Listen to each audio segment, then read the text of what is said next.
भुजना gram प्रधान, ये तस्वीर प्रधान ग्राम प्रधान भुजना आदरणीय श्री पिंटू सिंह भैया की तरफ से 500 रुपए का आशीर्वाद बा। हृदय के गहराई से कोटि कोटि प्रणाम बा बड़ भैया के। हम चतर गईनी हो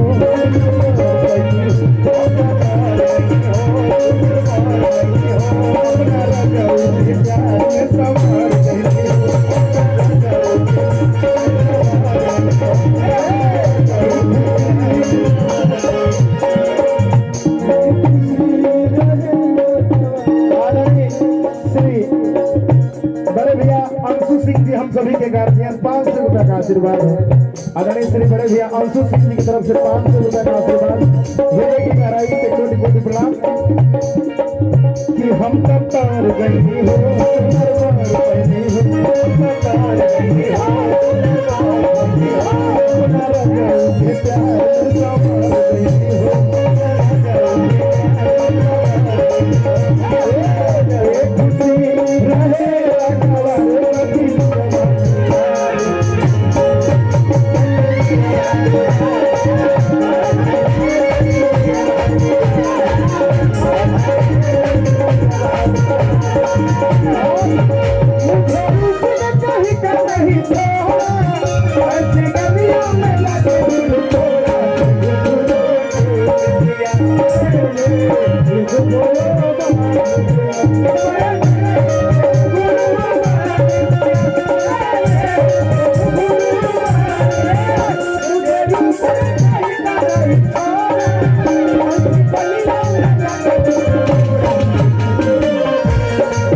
ऐसा पति मिलेला मुश्किल से,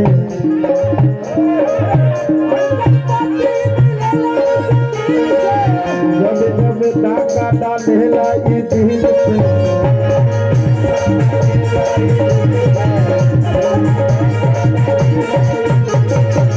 ऐसा पति मिलेला मुश्किल से, जब जब डाका डालेला ई दिल से।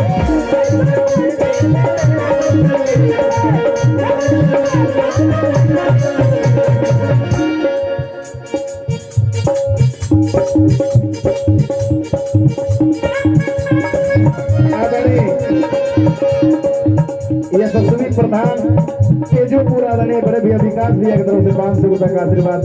आज सब ग्राम प्रधान है जुटल बा, हमार जितना भी ग्राम प्रधान भैया लोग बा, हृदय की गहराई से कोटि कोटि प्रणाम बा बड़ भैया लोग के। राकेश भैया बता दें जगरे तिलक में उपस्थित है, उनके पिताजी दिलीप सिंह प्रधान जी पूर्व प्रधान के गाँव के। आज जितना लोग उपस्थित पिंटू भैया प्रधान है ना हो